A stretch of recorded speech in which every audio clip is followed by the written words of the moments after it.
Today we're going to talk about TJ Lane, a 17-year-old child who decided one day to end the lives of other children. Thomas Michael TJ Lane III was born on September 19, 1994, in Chardon, Ohio, to parents Thomas M. Lane Jr. and Sarah Nolan. TJ's upbringing was turbulent. His parents were both arrested for domestic violence against each other in the first 2 years of TJ's life. After his parents split, his father remarried, but would later go on to serve prison time for assaulting a police officer while being arrested for holding said wife under running water and bashing her head into a wall.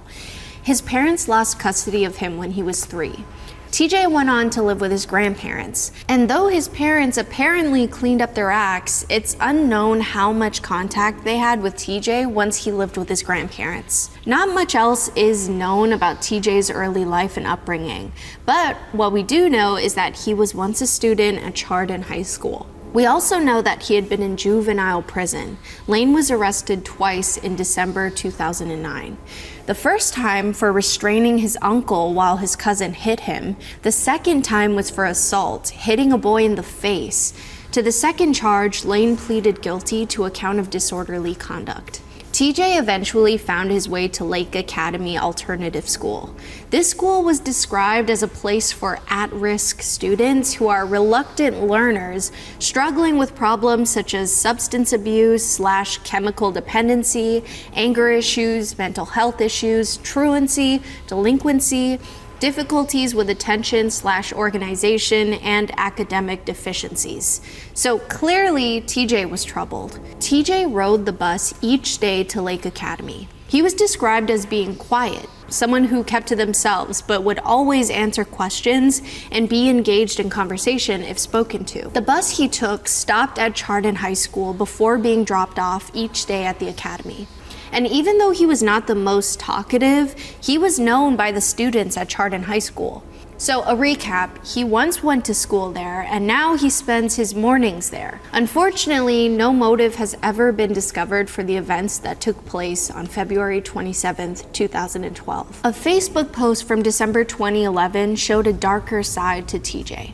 The post is a poem that refers to a quaint, lonely town sits a man with a frown, longed for only one thing, the world to bow at his feet.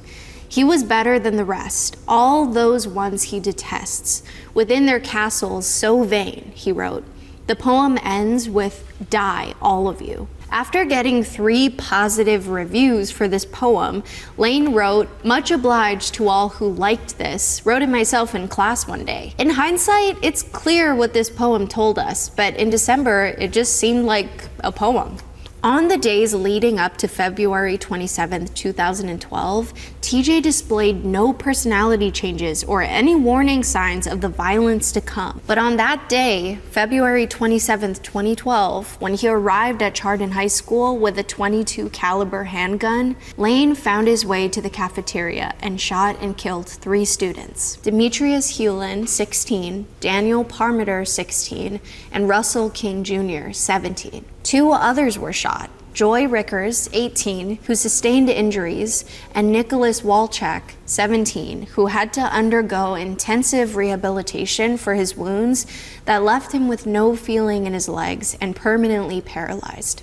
A 6th student, junior Nate Mueller, was grazed in the ear by a bullet. Witnesses said that the 3 that were killed rode the bus with TJ, and there was speculation that he had a personal rivalry with one of the victims. Nate Mueller said that King had just recently started dating Lane's former girlfriend.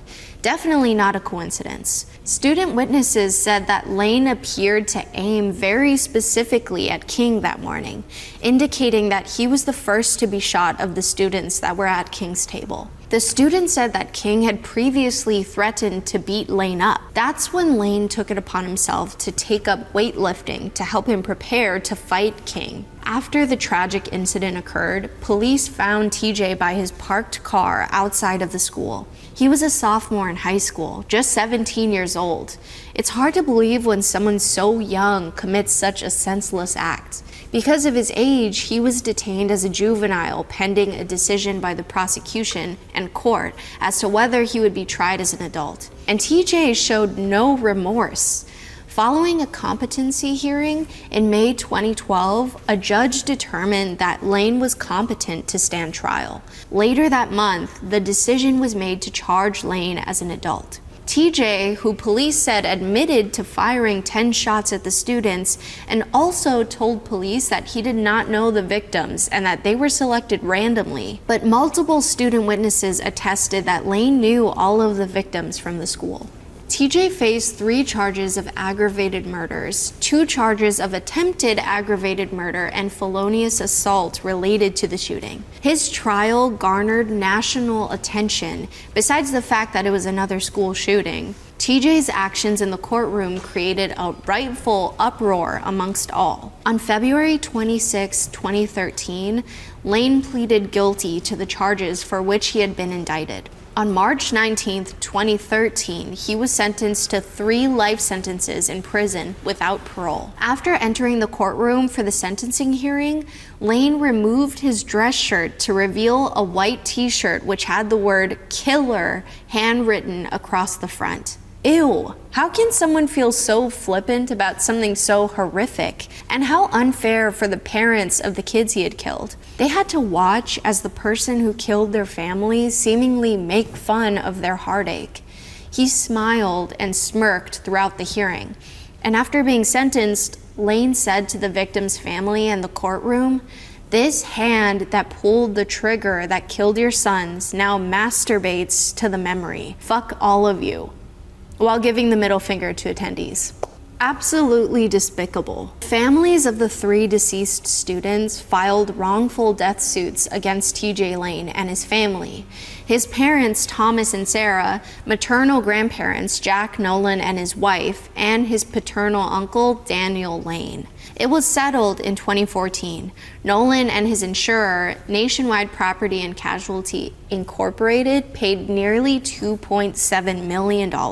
Each of the 3 families received $890,000, with 40% of that settlement going to their respective attorneys. Judge Timothy Grendel of the Geauga County Probate/Juvenile Court, who handled the estates of the 3 deceased students, chose to make the settlement terms public because of the high interest in the case, and to warn families of consequences if youth are allowed access to firearms. Even though convicted and serving 3 life sentences, TJ continued to cause hysteria and emotional trauma.